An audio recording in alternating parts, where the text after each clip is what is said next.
Buona giornata, con la sigla che è tarantolata già di per sé stessa. Iniziamo cercando di tarantolarci il meno possibile, come saprete, e se non lo saprete e se non lo sapete ve lo annuncio io. Abbiamo cambiato la struttura di questa nostra rassegna stampa giornaliera. Al lunedì rimane una rassegna stampa normale, fatta delle prime pagine, delle pagine interne dei quotidiani, poi dagli altri giorni, dal martedì al venerdì, ci concentriamo naturalmente e ci tarantoliamo, sperando sempre meno, sperando che le cose vadano sempre bene, con gli argomenti riferiti soprattutto alle nostre zone.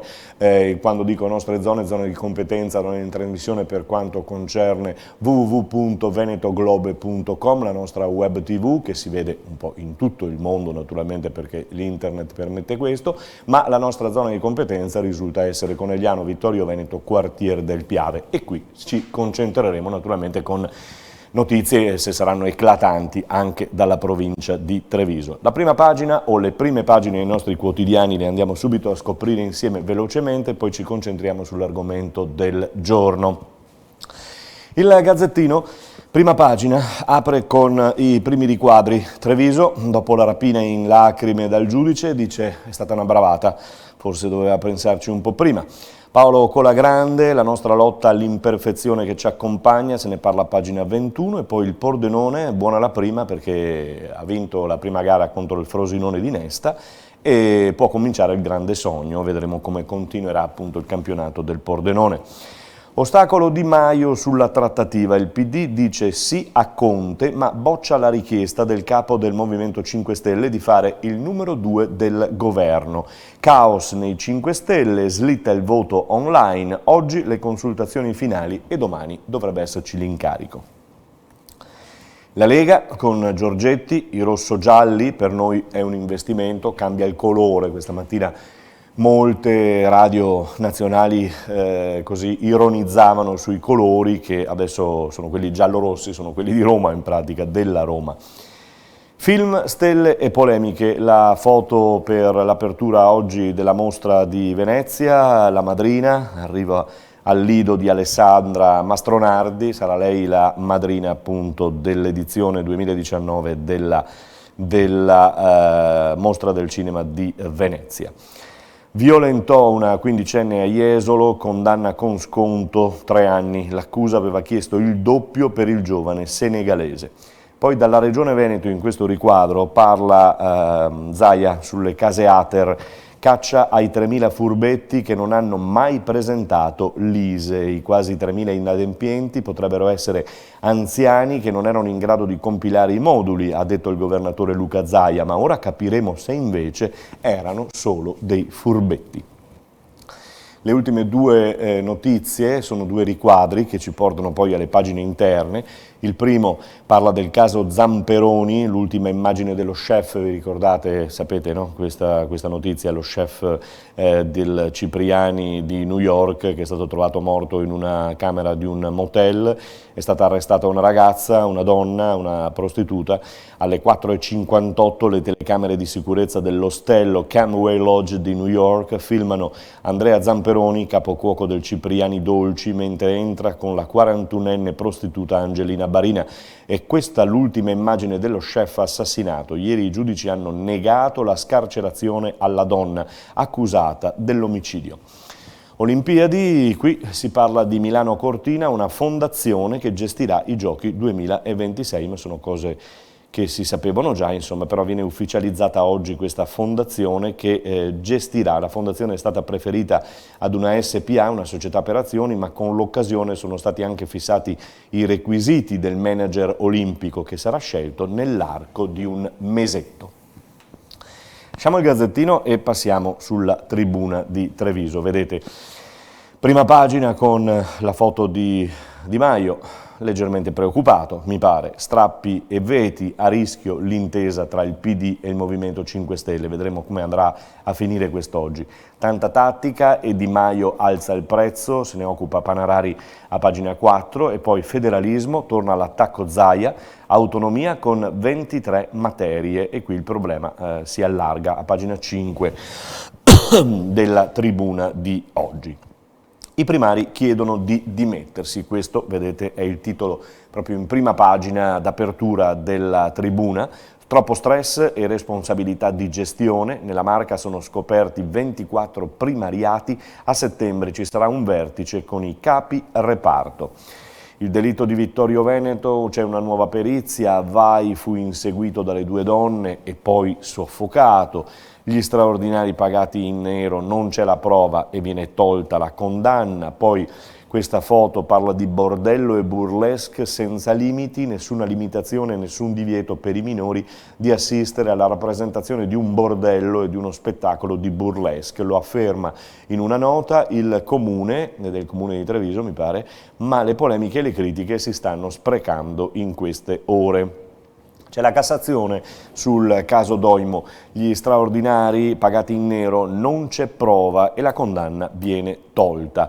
Oggi il nuovo vertice dell'ATS, Vettori diventa presidente senza deleghe e stipendio. Questo per quanto riguarda il debutto oggi del nuovo CDA di ATS, la società braccio operativo dell'AATO Veneto Orientale che gestisce l'intero ciclo idrico di 52 comuni della Destra Piave, capoluogo compreso, cioè Treviso compreso. E chiudiamo la prima pagina della Tribuna, poi andiamo sulle pagine interne che cominciano a dare gli argomenti per la tarantola di oggi. Raccolta di funghi tra Finferli e porcini, al via la stagione, dicono che ce ne sono tanti, è veramente incredibile, un raccolto che si potrà fare veramente gigantesco questa volta, forse la pioggia, forse il sole, insomma tutte queste cose che hanno contribuito allo sviluppo di Finferli, porcini, una stagione insomma che sarà ricca di funghi. Allora, le pagine che ci interessano oggi per vedere insieme a voi e scoprire insieme a voi quali sono le notizie che ci fanno un po' arrabbiare e che ci fanno un po' così tarantolare, le scopriamo dalla pagina di Conegliano. Allora, la pagina di Conegliano di oggi parla di lavori. Intanto colgo l'occasione per fare le condoglianze alla famiglia di Tiziano Collodo, ex grande del rugby, c'è il mondo del rugby in lutto, è morto Tiziano Collodo, aveva 67 anni, abitava a Conegliano, se molti non lo sapevano, e una lunga militanza nelle squadre venete, lascia la moglie Elia, e i figli e tra l'altro anche le sorelle che furono delle colonne delle Red Panthers della Benetton, quindi a Tiziano Collodo e alla famiglia appunto di Tiziano Collodo le nostre condoglianze. Torniamo sugli argomenti che ci fanno tarantolare. Allora, qui abbiamo si parla di strade intanto, no? Per Conegliano. Vedete com'è presa Conegliano e soprattutto Viale Gorizia. Doccia fredda perché sfumano i tanto attesi lavori. Si era parlato e si era detto appunto che sarebbero iniziati questi lavori per sistemare queste strade che in certe occasioni non è che siamo ridotti come a Roma con le buche, però attenzione perché la situazione non è delle migliori, non è delle più buone, non è delle più belle.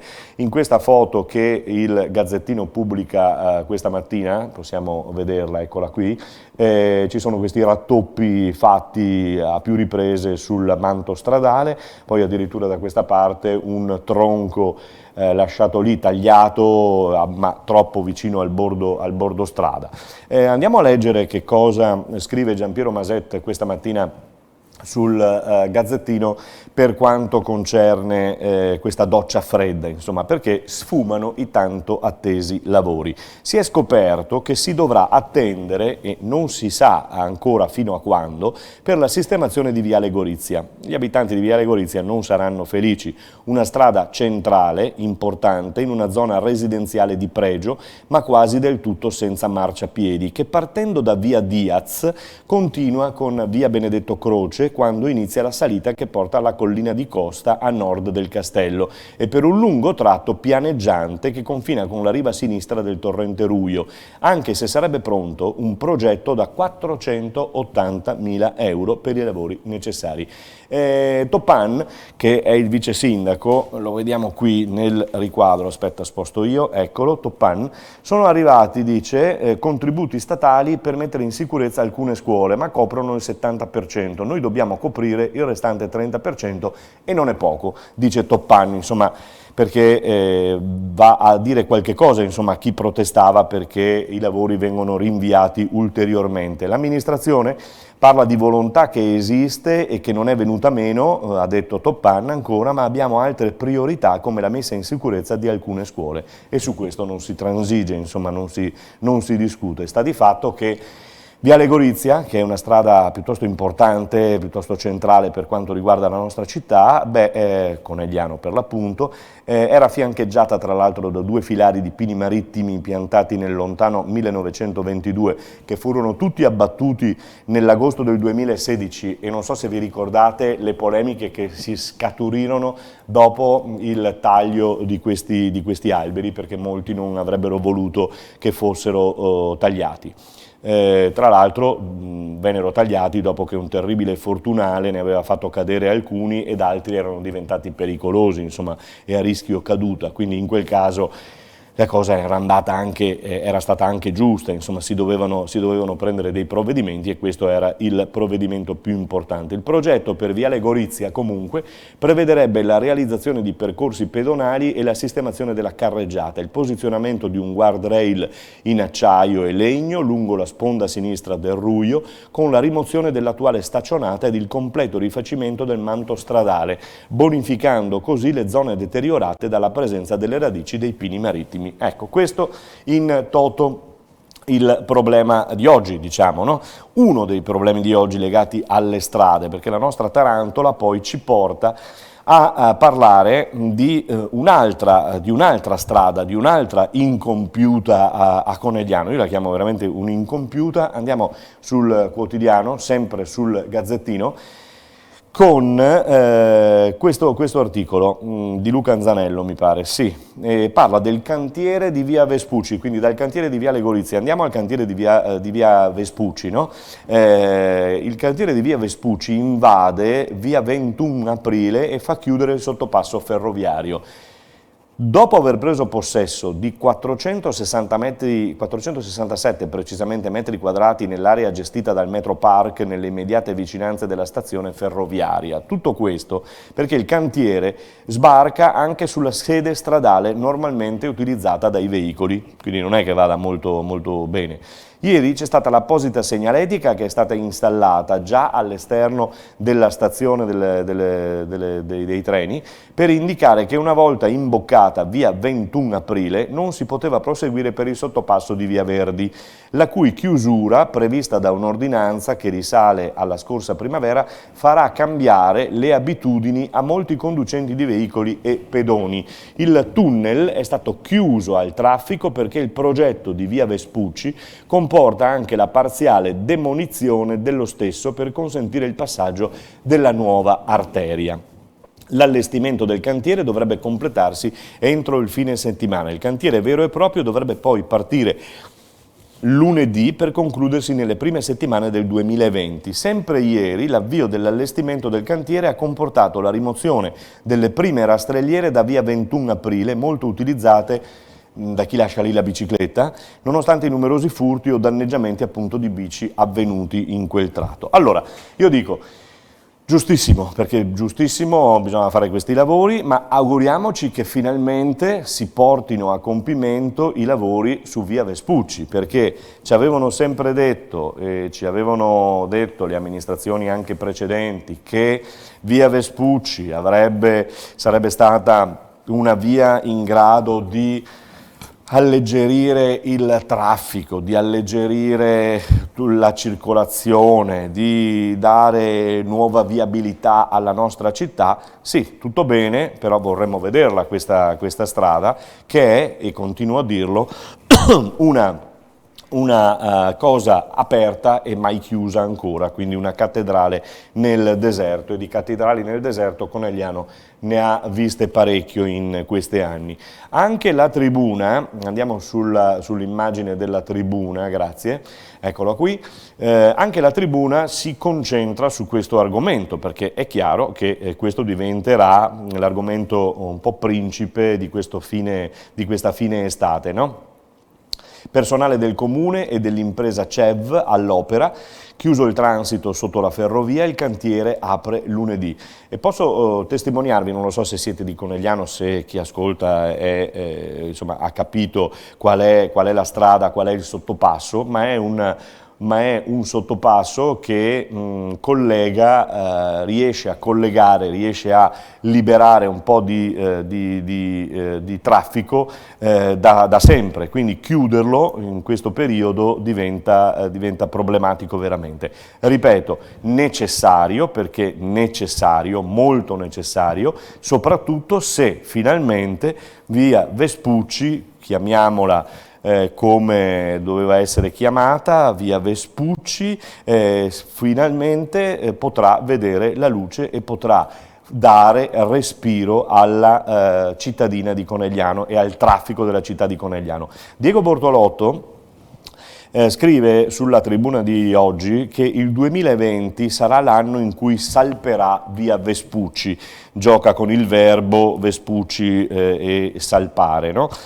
Al Comune spetterà realizzare l'illuminazione pubblica e gli ultimi dettagli prima di aprire l'Eterna incompiuta. Anche Diego Bortolotto e la tribuna vanno giù con questa definizione, perché è l'Eterna incompiuta questa via Vespucci, bloccata, pensate, da oltre un decennio. Si innesterà con 2 rotatorie che dovrebbero essere realizzate in modo provvisorio per accelerare l'apertura della nuova viabilità. Via Vespucci sarà a doppio senso e nel primo periodo saranno monitorati i flussi per tarare la viabilità. Il futuro sarà la pedonalizzazione di Piazza Carducci, ma qui avremo modo di tarantolarci in altre occasioni, perché questa piazza ormai diventa, non lo so se definirla un miraggio, una sorta di promessa che tutti ci hanno fatto, è andata bene a tutte le campagne elettorali, no? Per quanto riguarda la nostra città e per quanto riguarda coloro che si sono candidati a sindaco di Conegliano, è andata bene per tutti,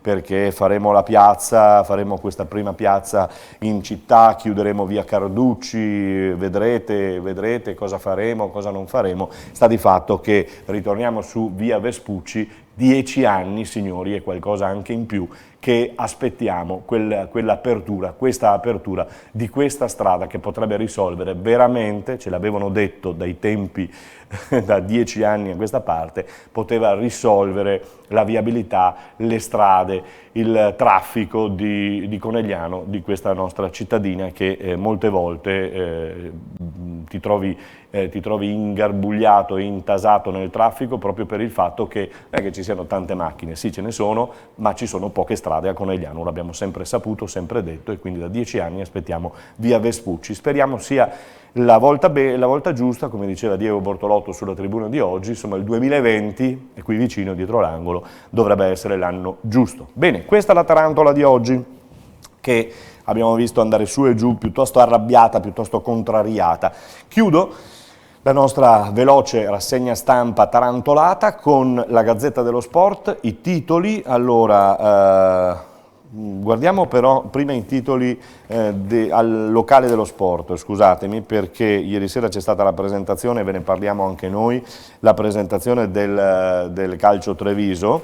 Eccolo qua, il Treviso, vediamolo, eccolo qua, il Treviso si presenta, torneremo in alto, c'era veramente grande euforia ieri in piazza dei Signori a Treviso, il salotto buono, ne abbiamo parlato con il sindaco, abbiamo fatto una serie di interviste che vi proporremo poi nel nostro spazio dedicato allo sport, come ogni giorno 19:40 su Caffè TV 24 e in rotazione perpetua perenne su www.venetoglobe.com. Mi sono dimenticato di dire che se volete dirmi qualcosa o dire qualcosa sull'argomento di Viale Vespucci e di quello che abbiamo letto nella Tarantola, scrivete a info@venetoglobe.com, questo per raggiungerci velocemente. Vi dicevo, il Treviso è stata il biglietto da visita di ieri sera e di ieri della giornata, poi c'è stato anche il Ponzano che ha giocato contro una formazione americana dell'Oregon, ne parliamo sempre nell'angolo sportivo. La Gazzetta, allora, la Gazzetta con i suoi colori ci ha abituato oramai da quando c'è stato il rinnovo, il nuovo look della Gazzetta, punta tanto su titoli eclatanti, ma li ha sempre avuti, e tanti colori. Inter, altra dinamite per Conte perché arriva anche Sanchez, in prestito dal Manchester, ritrova Lukaku con cui faceva coppia, dai nerazzurri 5 dei 12 milioni di ingaggio, oggi sarà a Milano, Icardi dice, continua a dire, non so se lo sia lui o Wanda, che dice io resto lo stesso. E vabbè, vedremo quello che succederà. Verso Juve-Napoli, intanto, perché la partita del weekend è questa, Dybala ci crede, vuole prendere il posto a Higuain, vediamo, Insigne è tornato e ora può battere il tabù bianconero. Chi invece ha qualche tabù in più è Giampaolo, tecnico del Milan. Giampaolo cambia e mette Benasser, che è arrivato dall'Algeria, nel cuore del Milan. Speriamo che sia la mossa giusta. Neymar, rilancio o resta al PSG? L'incontro fra club, il Barcellona offre 170 milioni, l'Emiro ne vuole però di più, alla faccia che l'Emiro è pieno di soldi, no? Però quando si tratta di risparmiare qualcosa o di avere qualcosa in più, insomma, tutti siamo uguali per volere più soldi. Sirigu, il portiere del Torino, mister Europa, guida il Toro all'impresa. Domani c'è il match di ritorno contro il Wolverhampton, sarà una partita difficilissima. Oggi Sinisa Mihajlovic potrebbe essere dimesso, e questa è una notizia bellissima, con la SPAL, di nuovo Mihajlovic, Bologna riempie il Dallara. Queste le principali notizie, abbiamo concluso il nostro spazio dedicato a rassegna stampa e Tarantola con l'argomento di oggi che se vi è piaciuto fatemi sapere attraverso l'info@venetoglobe.com. Noi ci risentiamo domani, tarantolati o meno, ma saremo qui.